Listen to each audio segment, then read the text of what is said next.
El día del Señor, grande y terrible, el día de la ira de Dios, es un tema que muchos no quieren escuchar, que se tiene temor, que se evita predicar.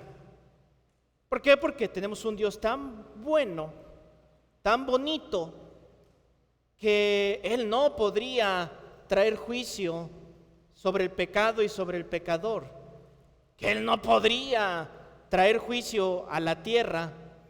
Entonces, como no es atractivo hablar del día del Señor, pues se evita ese tema.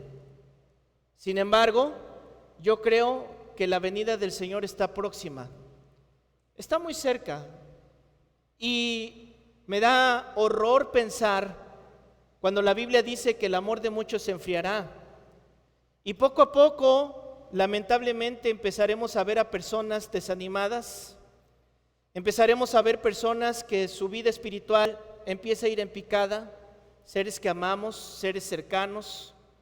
Lamentablemente empezaremos a ver personas que empiecen a renegar de Dios, de la Biblia, de su palabra.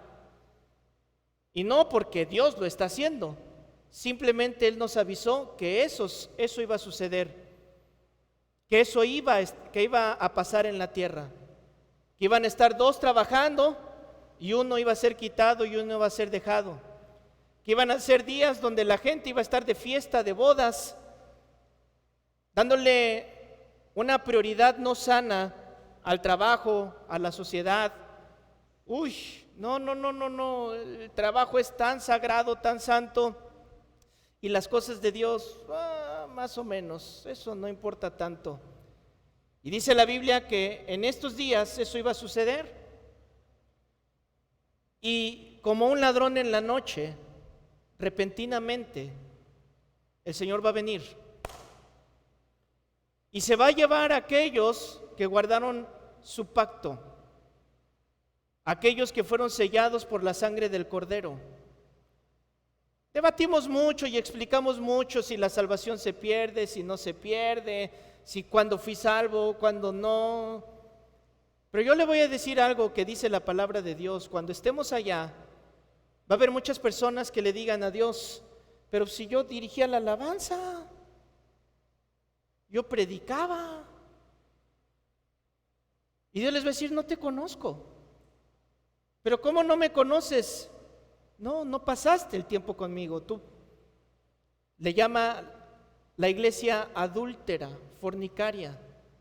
Tú preferiste irte tras otros dioses, preferiste la flojera, preferiste la desidia, preferiste el pecado, preferiste todo esto. Yo no te conozco. Así que apártate a donde está el lloro y el crujir de dientes. Yo creo que nadie queremos oír eso. Sin embargo, yo me pregunto, ¿cómo estamos viviendo? ¿Cuáles son los frutos que estamos teniendo? Porque la Biblia es clara y dice: por sus frutos los conoceréis. No podemos estar diciendo si es salvo o no es salvo, pero sí nos vamos a dar cuenta cómo está viviendo su vida. ¿Qué testimonio está dando? El día de hoy llegamos a la última enseñanza de esta serie de cartas de amor. Y aunque esta es la penúltima iglesia, la última es la Odisea, que quise darles anteriormente, y con un propósito decidí esperarme con esta iglesia al final, porque es inminente que el Señor viene, y a esta iglesia de Filadelfia le hacen una promesa, que cuando venga ese día se van a ir con el Señor, que cuando venga ese día no van a sufrir la gran tribulación, no van a sufrir la ira de Dios. Que aunque muchos se esfuercen en decir que el lenguaje de Apocalipsis es poético, es figurativo, no va a suceder, damas y caballeros, les tengo una noticia: lo que está escrito en la Biblia va a suceder. Va a suceder. Pero no queremos estar aquí, ¿verdad que no? No queremos estar aquí. Entonces, a esta iglesia de Filadelfia en el Apocalipsis nos muestra las características, los rasgos, los frutos que tiene una iglesia que se va a ir con el Señor.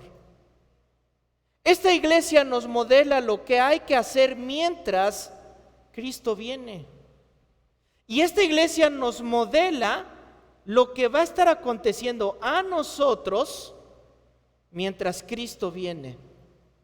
Recuerden que la iglesia, nuevamente, no es el pastor. La iglesia no es el liderazgo. La iglesia somos todos los que estamos aquí. Y cuando yo leí este pasaje, siempre tengo el conflicto, Señor, ¿predico esto o mejor lo comparto solamente a un grupo pequeño? Pero no, hermano, creo que hemos ofendido mucho a Dios. Hemos vivido de una manera tan cínica, tan desvergonzada. Ya no nos da vergüenza, de verdad, ya no nos da vergüenza menospreciar el tiempo del estudio, el evangelizar, el congregarnos. Ya hemos ofendido a Dios de tal manera que si nos ofenden tantito, pues tal vez te lo merezcas, ¿no? Pues ya con el de al lado y dile, a lo mejor te lo mereces. Para que se prepare, ¿no? Así, vete preparando, a lo mejor y te lo mereces. Pero finalmente es una carta de amor. ¿Por qué? Porque Cristo no ha venido todavía. Y mientras Cristo no venga, hay chance. Hay chance. Tenemos la oportunidad todavía. Esta iglesia, como la iglesia de Esmirna también, fue una iglesia elogiada. Una iglesia que permaneció fiel a Dios. Esa es la característica de la iglesia de Filadelfia. Fiel al Señor, aunque su nombre suena parecido a fidelidad, en realidad Filadelfia significa amor fraternal. Eso es lo que significa. ¿Qué es lo que había en esta iglesia? Un amor fraterno, un amor de camaradería, un amor de si tú te gozas, yo me gozo, si tú lloras, yo lloro. Un amor de cuando vemos a un soldado caído, ¿qué hacemos? Vamos y le levantamos y estamos duro y dale. A lo mejor le molestamos con nuestros mensajes, con nuestras llamadas, con nuestras invitaciones, pero eso debe de caracterizar a la iglesia de Cristo. La iglesia del Señor debe de tener este amor. Esta ciudad de Filadelfia actualmente sigue existiendo y ahora se conoce como Alisir y está en Lidia. Es una ciudad que tiene muchos terremotos, tanto que a lo largo de la historia ha habido personas que definitivamente han emigrado de esa ciudad por causa de los terremotos.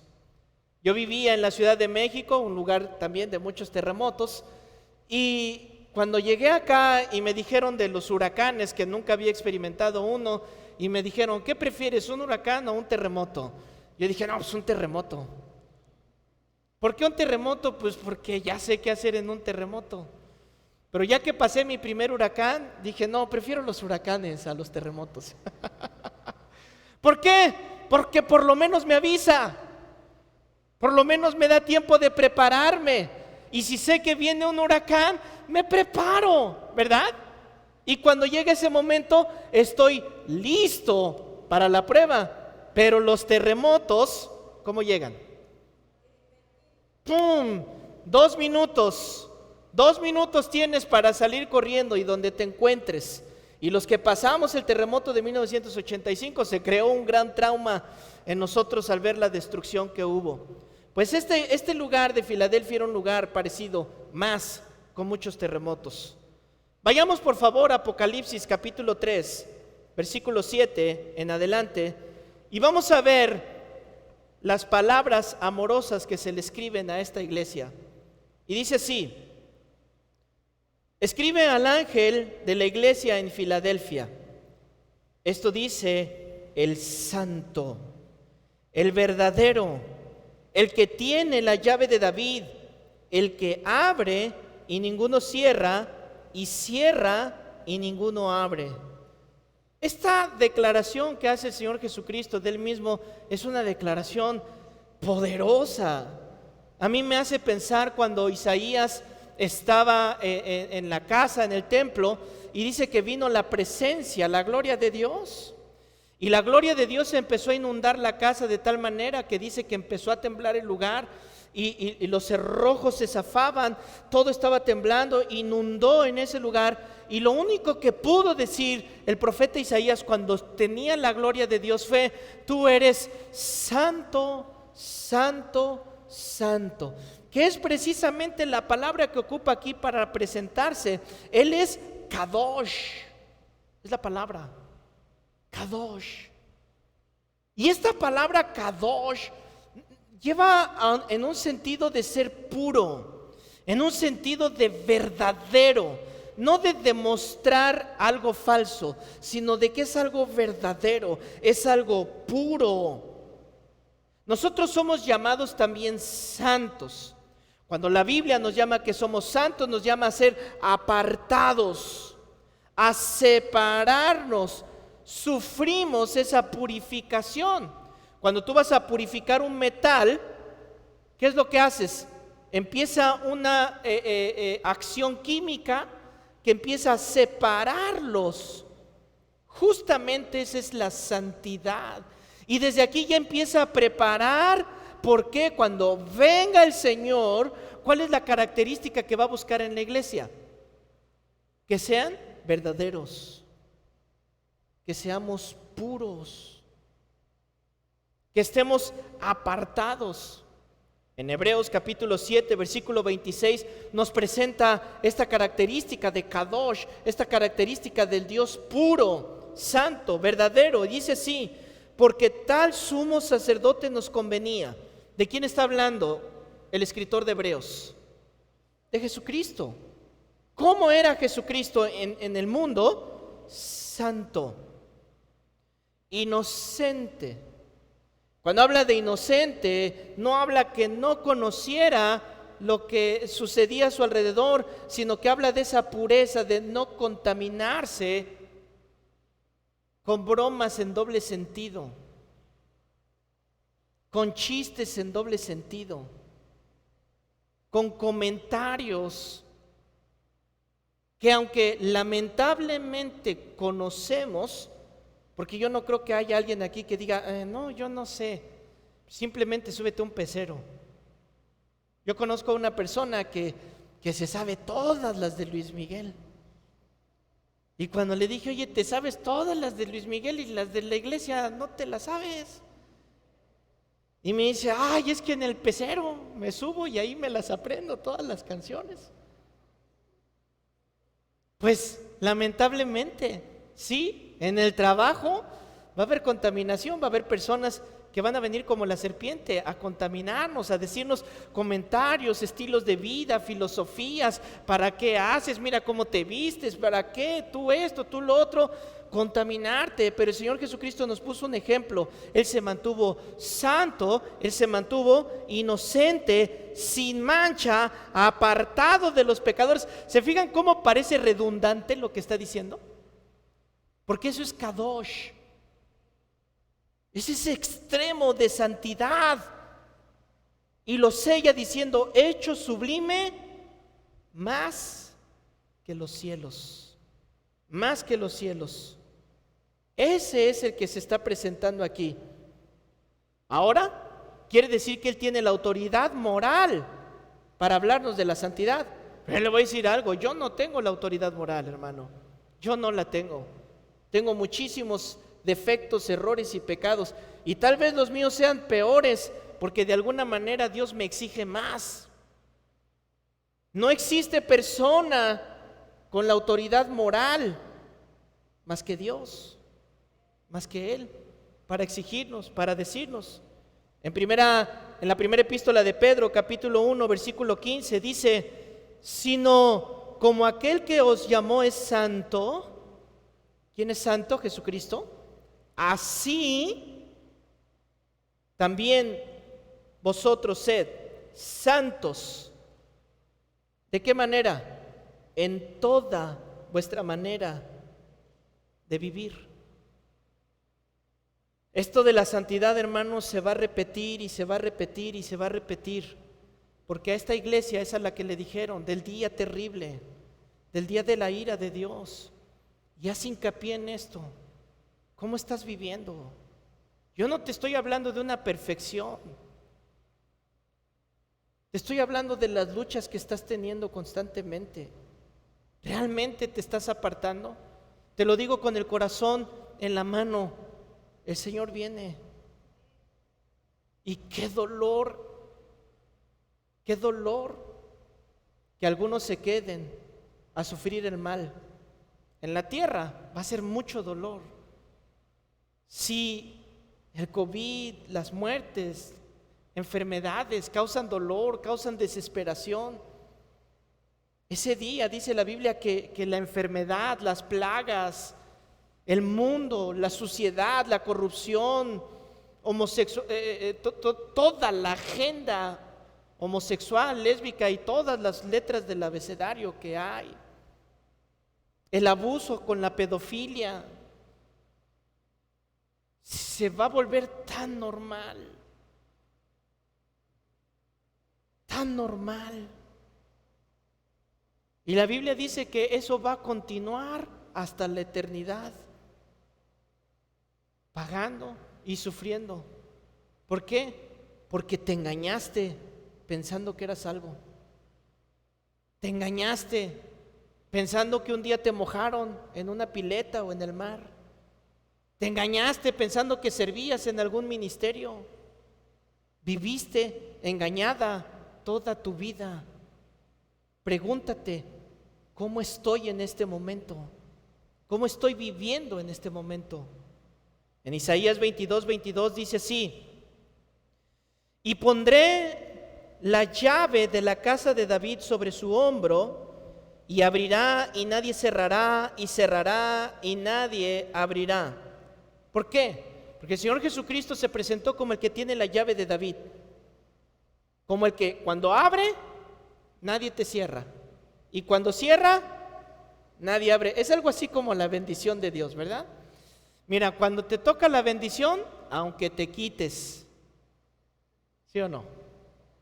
Te bendice. Pero cuando no te toca la bendición, aunque te pongas. Y se presenta, ¿verdad? ¿Y qué significa? ¿Qué significa que el verdadero, el genuino, el puro, no hay otro más del Señor, no hay ningún mediador, no hay, pídele a la mamá de Jesús para que Él, no hay ningún otro mediador más que solamente Jesucristo, el santo, el verdadero? Dice, yo tengo la llave. En este pasaje de Isaías, a Eliaquim se le dio la llave del tesoro del rey David. Era una posición de autoridad. ¿A quién le entregan las llaves de los tesoros? Solamente a alguien a quien le tengan mucha confianza. Solamente a alguien que sea digno. Es a quien se le entregan. ¿Por qué? Porque ahí están los tesoros. Puede haber un tesoro muy pequeñito, fácil de meterse en un bolsillo. Puede haber un gran robo en ese lugar. Y solamente el que es digno de confianza se le va a entregar esa llave. Y dice el Señor, yo la tengo. ¿Por qué? Porque es una señal de autoridad. Él dijo, yo soy el camino, la verdad y la vida. En primera a Timoteo capítulo 2 versículo 5 dijo el Señor Jesucristo, no hay un solo, porque hay un solo Dios y un solo mediador entre Dios y los hombres. ¿Quién es? ¿Quién es el único mediador? A ver, lo voy a repetir. ¿Quién es el único que intercede por nosotros? El único. ¿Qué significa el único? Que no hay más. Por más que traten de maquillarle, no, es que mira, no es como tú dices, es que cuando se requirió que se convirtiera el milagro del vino, fue la mamá de Jesús la que hizo que sucediera el milagro, y es por eso que...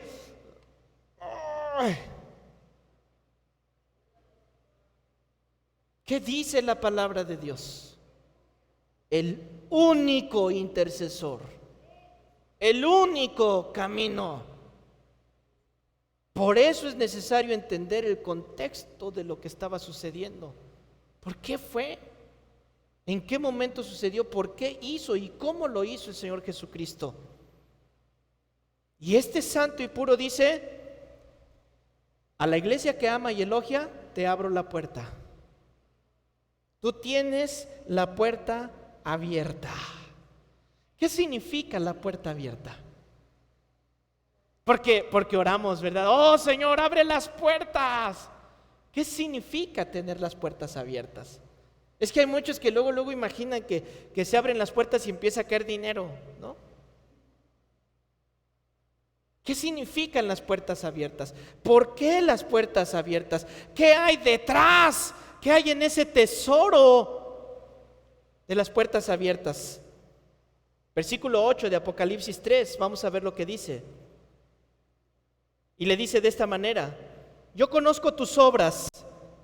He aquí, he puesto delante de ti una puerta abierta, la cual nadie puede cerrar. Y esta es la firma de estas cartas de amor. Yo conozco, ¿verdad? Yo te conozco. Dice el Salmo 139. Tú conoces mi levantarme y mi sentarme. Tú sabes mis palabras cuando todavía no las tengo ni en la boca. Tú conoces todo de mí. Si quiero ir al extremo del mundo, allá estás tú. ¿A dónde me iré? ¿A dónde me puedo esconder? Todo lo sabes, todo lo conoces. Me escondo y cierro con llave mi cuarto para que nadie me vea y me aseguro que nadie esté viendo, y ahora sí puedo pecar libremente. Dice el Salmo: no puedo esconderme de ti. Y el salmista dice: esto es mucho para mí, no lo puedo resistir, es demasiado. ¿Por qué? Mira, hermano, cuando tú conoces a una persona íntimamente, te desilusionas. ¿Sí o no?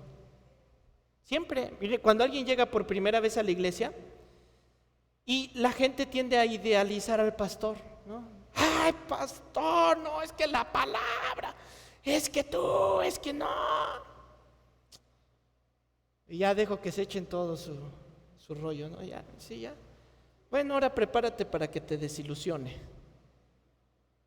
Prepárate para que te desilusione. ¿Por qué? Porque te voy a desilusionar. ¿Por qué? Porque vas a ver que no voy a hacer lo que esperas que haga. Porque no voy a responder como estás esperando que responda. Porque me voy a equivocar. Porque se me va a quedar la leche aquí en la barba. Porque me voy a poner los zapatos al revés. Te voy a decepcionar. Y entonces el salmista dice: esto es mucho para mí porque a pesar de que me conoces, me sigues amando. ¿No se te hace eso mucho a ti? Que a pesar de tu infidelidad, a pesar de la murmuración que haces contra Dios, a pesar de cómo lo pones en segundo plano, a pesar de cómo lo tratas como si fuera un cajero automático, a pesar de que solamente cuando te conviene, ahí estás, pero cuando no, te olvidas. ¿Cómo vivimos? Él te dice: bueno, eres mi hija, eres mi hijo, pórtate como mi hijo. Ay, yo hago lo que quiera, yo soy así y así moriré y nunca cambiaré. Hasta la cantan. Y ves a tus hijos que la ponen y se las dejas. Y no te das cuenta lo que les están enseñando. Y dejas que está repite y repite y repite. Bueno, vuelvo al tema. Dice el Señor: con todo y eso, te sigo amando. Yo te conozco. Señor, gracias. Gracias. Gracias, Señor. Ahora, cuando dicen aquí las puertas abiertas, hay quien dice que las puertas abiertas al gozo, las puertas abiertas al conocimiento de las Escrituras, otros que dicen las puertas abiertas para testificar de Cristo. Y hay varias interpretaciones de qué significan las puertas abiertas, pero la mejor interpretación que podemos hacer es la que la Biblia haga de la Biblia, ¿no? Entonces dejemos que la Biblia se interprete. Dice 1 Corintios 16, versículo 8. 1 Corintios 16, 8, para que entendamos lo que significa tener las puertas abiertas. ¿Cuál es el tesoro de Dios? ¿Qué hay en el tesoro de Dios? ¿Qué es lo que más aprecia el Señor? Y dice así: pero estaré en Éfeso hasta Pentecostés, porque se me ha abierto puerta grande y eficaz, y muchos son los adversarios. Este es Pablo hablando para ir a compartir la palabra de Dios. Segunda a los Corintios, capítulo 2, versículo 12, ahora dice: cuando llegué a Troas para predicar el evangelio de Cristo, aunque se me abrió puerta en el Señor. Nuevamente en Colosenses capítulo 4, versículo 3, orando también al mismo tiempo por ustedes, para que el Señor nos abra puerta. ¿Para qué? ¿Para qué? Para la palabra, a fin de dar a conocer el misterio de Cristo, por el cual también estoy preso, para que lo manifieste como debo de hablar. ¿Qué significa que nos abre las puertas? ¿Cuál es el tesoro que el Señor tiene escondido tras esas puertas? Pues, damas y caballeros, el tesoro más preciado que esconde el Señor en esas bóvedas a las cuales nos da el acceso es a predicarle al perdido. Romanos 5:8, mas Dios muestra su amor para con nosotros, que siendo nacos, pecadores, malagradecidos, aún así, ¿qué hace? Manda a una bola de locos. Manda a quien él sabe que el día de la prueba, ¿qué va a hacer? Vámonos ustedes para acá conmigo. Y mientras estamos aquí, el encargo es: yo te abro la puerta. ¿Para qué? Tú ve y predica, tú ve y comparte. Tú ve, porque yo te puse en un lugar donde cuando hables te van a escuchar. Pero ay de aquel que se le abrió la puerta y se queda callado. Ay de aquel que tiene la puerta abierta para ir al tesoro del Señor y compartir, y en lugar de hablar de Cristo se convierte al pecado, se ensucia. Filadelfia era una ciudad estratégica. Era una ciudad que estaba rodeada en frontera con Ligia, Lidia y Frigia. ¿Qué es lo que pasaba en esta ciudad que tenía fronteras con esas ciudades? Que había mucho tránsito por ahí. Era un Cancún.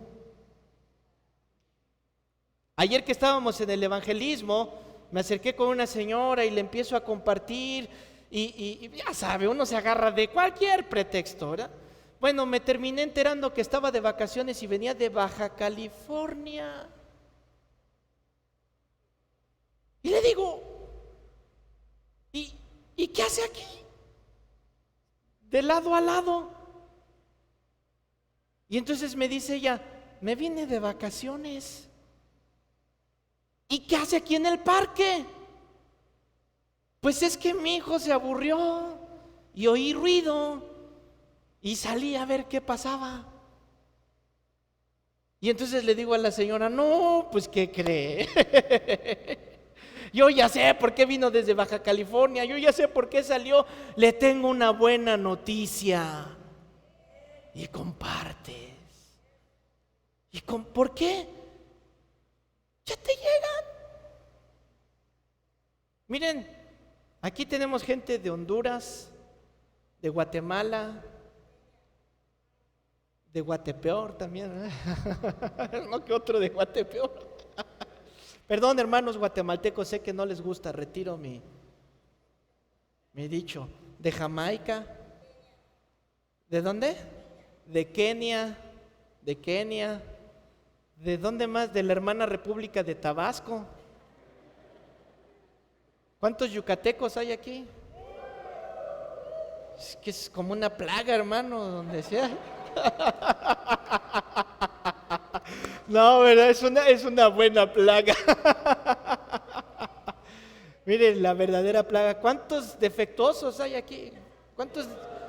Bueno, sí, yo sé, no, me refiero a de la ciudad, del Distrito Federal. Es que todos somos defectuosos aquí, ¿verdad? Bueno, no me distraigan, por favor, ya despertó. Ok, seguimos entonces. Le dice a ellos: yo ya te abrí la puerta para que compartas mi palabra. ¿Qué hizo esta iglesia para recibir elogios, a diferencia de las demás iglesias que recibieron regaños, es una iglesia que compartía su palabra. Y yo quiero ser de esa iglesia, hermano. De verdad. Yo quiero ser de esa iglesia. Yo nací en una iglesia donde yo oí una vez a mi pastor decir: nosotros no salimos a evangelizar porque no es el llamado que Dios nos dio. Dios nos llamó para que otros evangelicen, y esos que evangelizan se vienen para acá, para la iglesia. Ándale. Entonces yo me imaginé a un pescador, ¿no?, que lleva sus redes, las echa, y estuvo toda la madrugada y la echaba de un lado y la echaba del otro, y por fin tuvo un poco de pesca, y llega otra y le abre sus redes y le empieza a quitar sus peces, ¿no? Muchas gracias, muchas gracias. Es que sí, a ti te llamaron a trabajar y a mí para que se vengan para acá. ¿Cuál es la gran omisión de Mateo 18? Me equivoqué, ¿verdad? La gran comisión. Es que a veces yo pienso que así debería de decir la Biblia. La gran omisión. Id, ¿y qué? Y predica. Y predica. En tanto que hay tiempo, en tanto que no ha venido el Señor, ve y predica. Pero viene la razón como yo puedo ir y por qué estoy habilitado y por qué tengo las puertas abiertas para ir y predicar. Fíjate, cuando tú quieres predicar y tú no vives en santidad y tú no vives lo que la Biblia dice, se te cierra la boca. No puedes predicar. Te sientes acusado, te sientes detenido, te da miedo y ay, que vayan los otros, y pues yo aquí los ando acompañando, nada más, aquí es ministerio de bola estoy haciendo. Fíjate lo que les dijo ahí mismo en donde estamos en el versículo 8. Porque aunque tienes poca fuerza, has guardado mi palabra y no has negado mi nombre. Aunque tienes poca fuerza, número 1, aunque tienes poca fuerza, has guardado mi palabra. 2, y 3, no has negado mi nombre. Generalmente no elogiamos a alguien por su poca fuerza, ¿o sí? Yo creo que al contrario, elogiamos al fuerte, pero no a alguien por su poca fuerza. ¿Qué significa que esta iglesia tenía poca fuerza? No es que se le iban acabando las fuerzas, no es que iba menguando. Es que es una iglesia que no tenía los recursos que tenían las otras iglesias como la Odisea. Que la Odisea se creían ricos, ¿lo recuerdan? ¿Tú te crees que eres rico? ¿Por qué crees que eres rico? Porque tienes dinero, porque tienes equipo, tienes aquí, tienes allá. ¡Oh! La iglesia tiene nombre, tiene esto. Y te podría dar una lista de lujos. Y la gente viene a la iglesia porque le gusta la élite, le gusta cómo luce, le gusta el estatus de la iglesia. Pero estás muerta, pobre, desnuda, pelón y desventurado, le dice. ¿Por qué? Porque has negado mi palabra. Y esta iglesia, al contrario, tú no tienes los recursos para salir y estar y mandar misioneros y sostener misioneros y comprar hasta los flyers. Sin embargo, es una iglesia que con la poca fuerza hace. Yo he visto a personas que no tienen el suficiente recurso, por ejemplo, para el talento. Pero saben que les toca y se esfuerzan y dicen, aquí está, yo lo pongo. Y yo digo, Señor, pero yo quisiera darle dinero. Pero el Señor me dice, ¿quieres que sea pobre? Dale dinero. ¿Quieres que sea bendecido? Déjame a mí bendecirle. Esa es la poca fuerza. Fuimos ayer a Isla Mujeres y cuando vimos la lista de precios del ferry, ¿no? ¿Cuánto cuesta ir al ferry? Les aseguro que muchos no quisieron pagar el precio. Ay, no, hombre, no, es eso. Y para ir a evangelizar ni siquiera voy a ir a meterme a la playa. No, yo paso.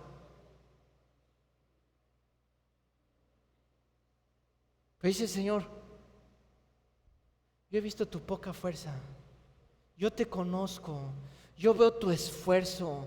Sí, estoy hablando de dinero, pero ¿qué me dices de tiempo? El tiempo es bien valioso. Muchos no lo valoran el tiempo, y como no lo valoran, piensan que a los demás no nos importa el tiempo. Siempre llegan tarde, nunca están puntuales en lo que les toca, se pasan, le cortan. No les importa el tiempo, no les vale, y no se dan cuenta que se les va. De repente ya están viejos y voltean, y no hice, y no aquí. ¿Por qué? Porque no valoras el tiempo. No lo valoras, y hace que no valores el de los demás. Pero cuando tú entiendes el valor del tiempo, dices, Señor, aquí está, te lo entrego, es tuyo. Va entendiendo por qué cuando venga el Señor le dice a esta iglesia, ¡Kosh! Para los que no son tan así como algunos, Kosh significa vámonos. En maya, hermanos colombianos que luego nos siguen. Ay, ¿dónde vamos? Versículo 9. He aquí, yo entrego de la sinagoga de Satanás a los que se dicen ser judíos y no lo son, sino que mienten. ¿Te das cuenta cómo este grupo ha sido persistente en las diferentes iglesias? ¿Te has dado cuenta cómo ahí está y ahí está? ¿Quiénes son estos? Mira, los llama sinagoga de Satanás. ¿Qué título tan duro? O sea, los está llamando asamblea, el grupito de Satanás. ¿Y cuál es ese grupito de Satanás? Número uno, que se dicen que son judíos. Se dicen que son judíos. Y como son judíos, quieren vivir como vivían los judíos. Y para ellos les tengo una noticia. ¿Quién crees que fue el que mató al Señor Jesucristo? ¿Por qué lo llevaron a la cruz? ¿Quiénes fueron? Los mismos judíos. Pero me sorprende ver personas que se les alumbró el entendimiento del Evangelio y de pronto, estudiaron un curso de 3 meses de hebreo y ya vienen con el talit y ¿para qué le sigo? Y le dice, mienten. Si pudiera agregar algo, yo diría con todos los dientes. Y sigue diciendo el versículo 9, he aquí, recuerde que esta expresión, he aquí, es una expresión de prepárate, es una expresión fuerte. He aquí, yo haré que vengan y se postren a tus pies y reconozcan que yo te he amado. En otras palabras está diciendo, no los voy a aguantar más. No los voy a aguantar más y van a terminar viniendo para pedirte dirección. Van a terminar viniendo para preguntarte. ¿Para qué? Para que tú les abras el entendimiento de la palabra del Señor Jesucristo. Y mira, la palabra es tan poderosa que cuando está chueca, dice la Biblia que la palabra se levanta contra cualquier argumento contra la palabra. O sea, tú agarras la Biblia, aunque te digan cualquier parte de la Biblia, como les dije hace rato, deja que la Biblia se interprete. Agarra la Biblia y si se contradice, ¿qué crees? No está correcto. No está bien. ¿Por qué? Porque la Biblia no se contradice en absolutamente nada. No, no, no, no, yo te voy a demostrar que sí, mira, este lo vio en YouTube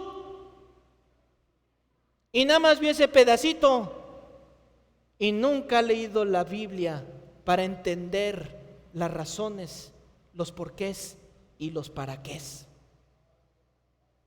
La palabra de Dios no se contradice. Y les dice, versículo 10, por cuanto has guardado la palabra de mi paciencia. La palabra paciencia literalmente significa vivir debajo.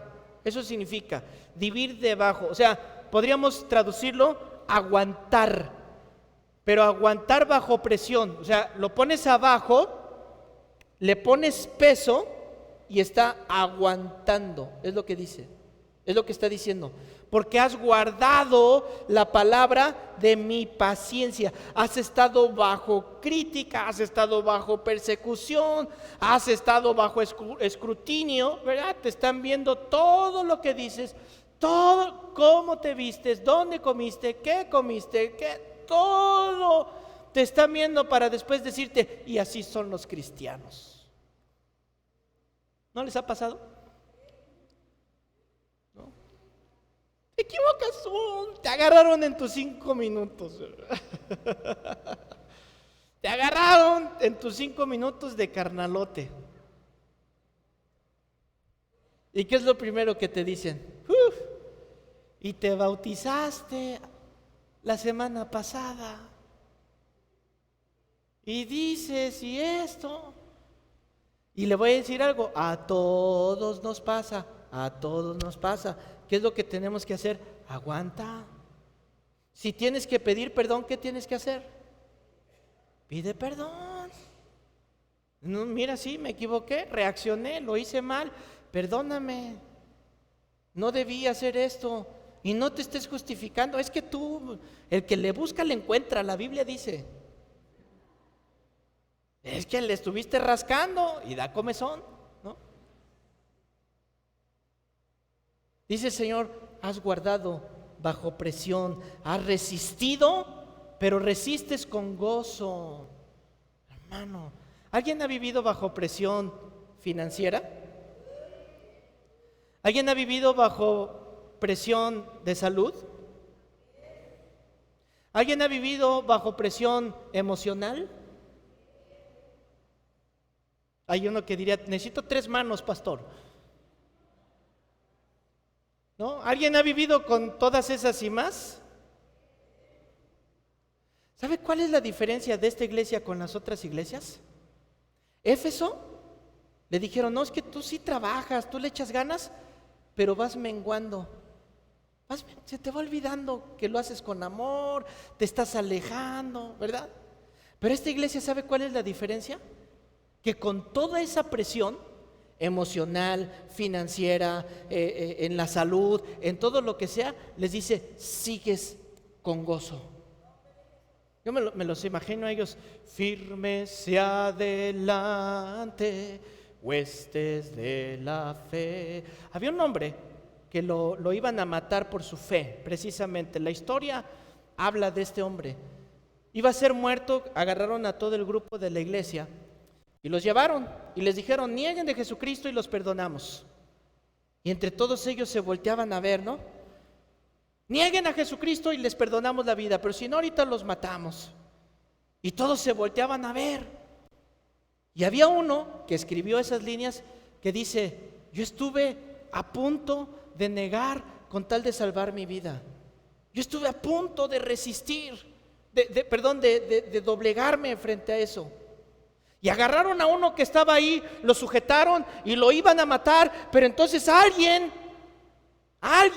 en todo ese grupo que estábamos empezó a cantar, sublime gracia del Señor. Dice que cuando empezó a cantar ese himno, el hombre que llevaba ahí triste y nervioso, empezó, que a un infeliz salvó. Y se unieron todos los que estaban ahí. Fui ciego, mas hoy miro yo su amor que me salvo. Gloria a Dios, hermano.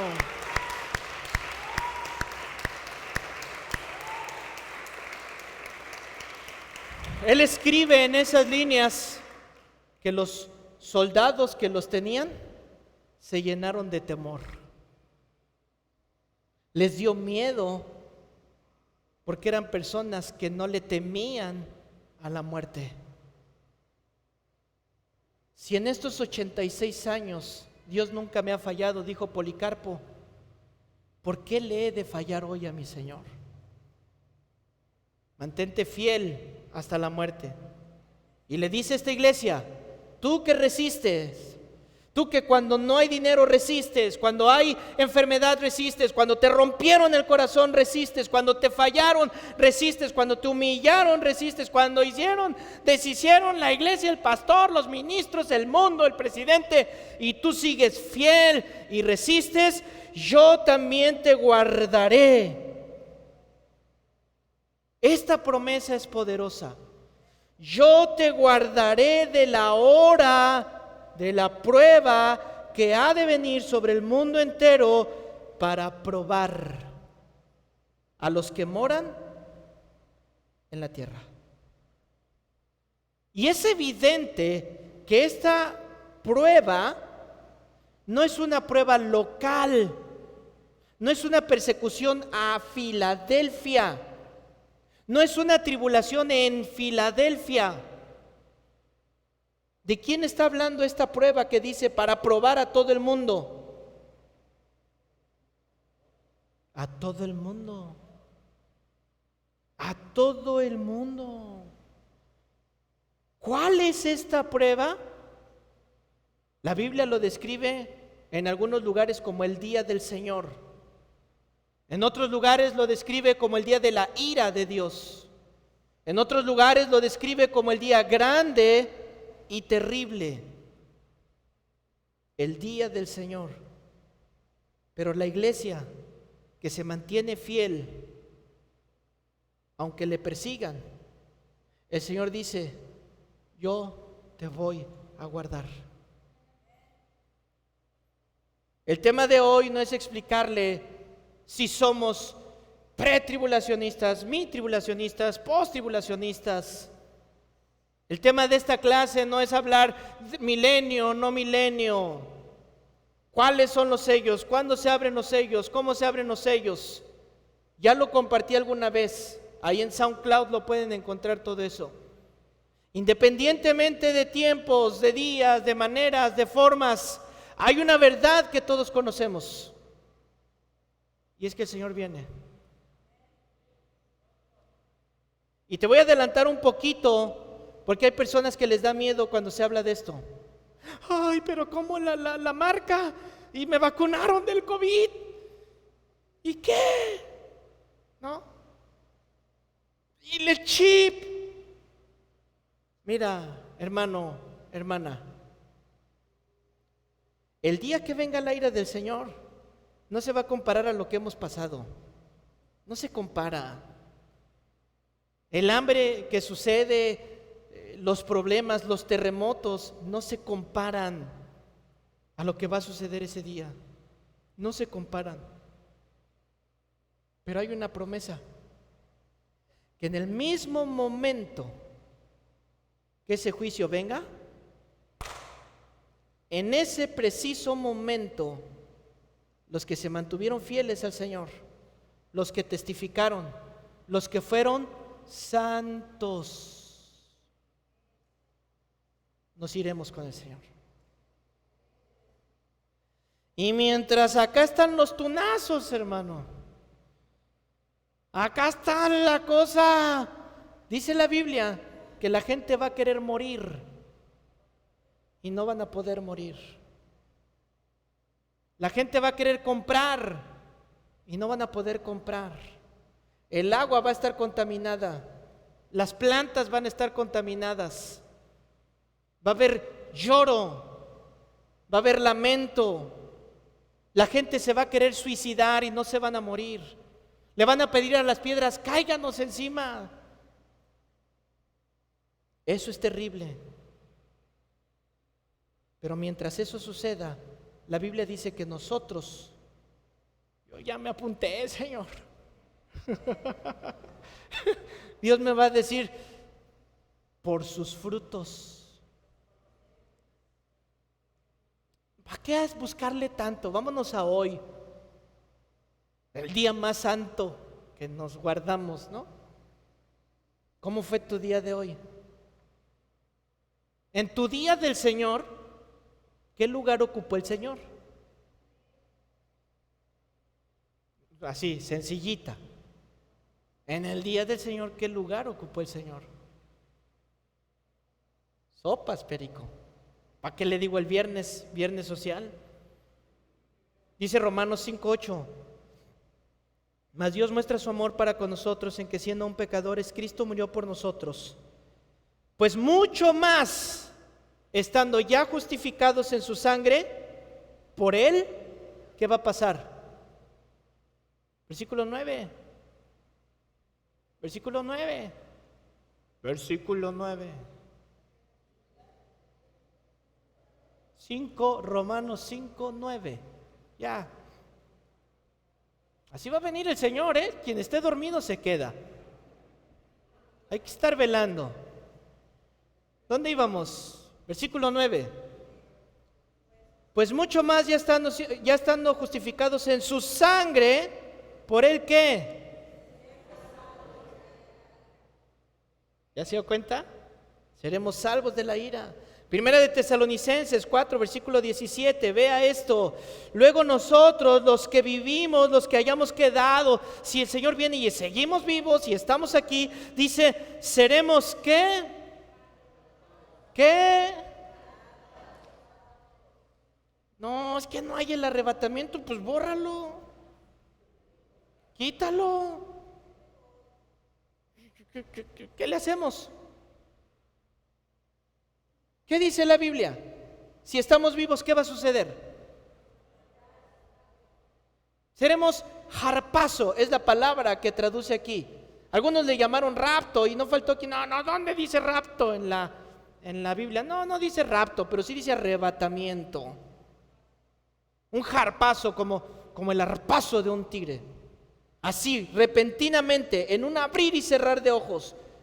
Pero ¿sabe algo? Muchos piensan, es que no voy a saber cómo. Mira. Si tú vives en santidad, vas a saber.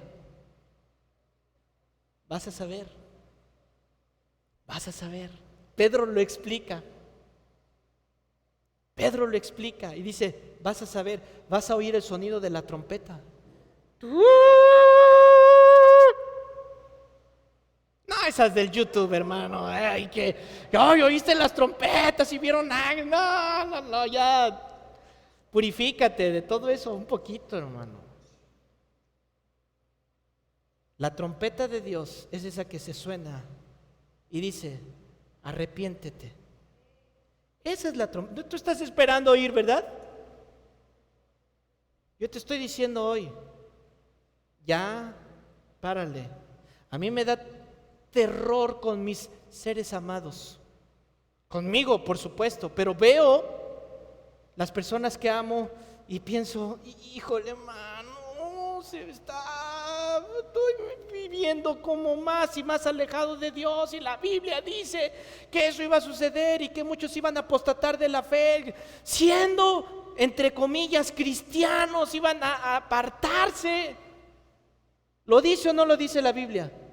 ¿Cree que suceda o no suceda? Pues entonces, si ves que alguien o tú lo estás haciendo, ponte shush.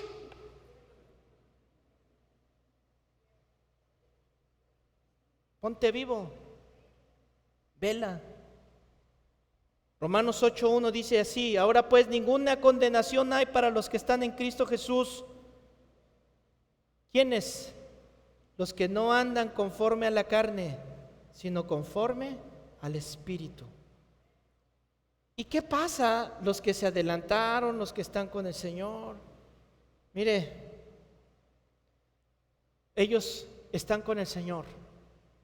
La Biblia dice que están bajo el altar. clamando: ¿hasta cuándo, Señor? ¿Hasta cuándo? Para nosotros han pasado 2000 años, 1000 años. La Biblia dice: para el Señor 1000 años, ¿cuánto es?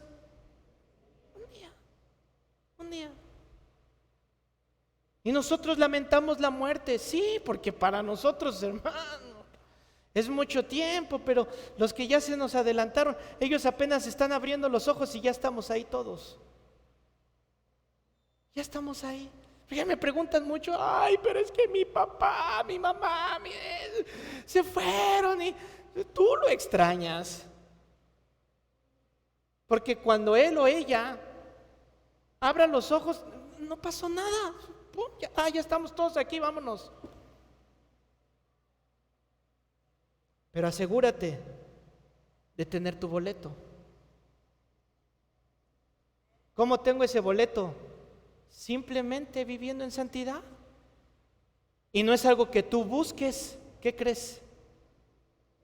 Que es la sangre del Cordero que nos habilita para vivir en santidad, realmente en santidad.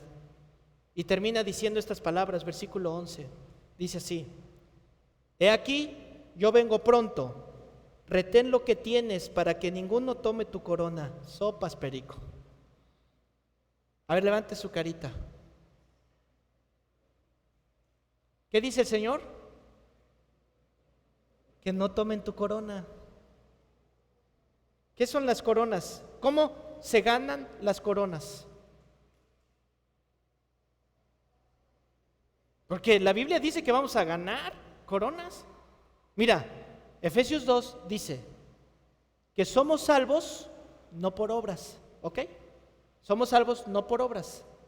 Pero la Biblia dice que fuimos salvos para obras, para buenas obras. Entonces, cuando yo hago buenas obras, ¿qué sucede? El Señor nos pone coronas. Y la Biblia dice que nadie te quite tu privilegio. ¿Sirves al Señor? Pero ¿qué cuando menosprecias el servicio? ¿Qué cuando simplemente dices: ya no voy? Si fulano no va, si perengano no hace, si perengana dice esto, yo no.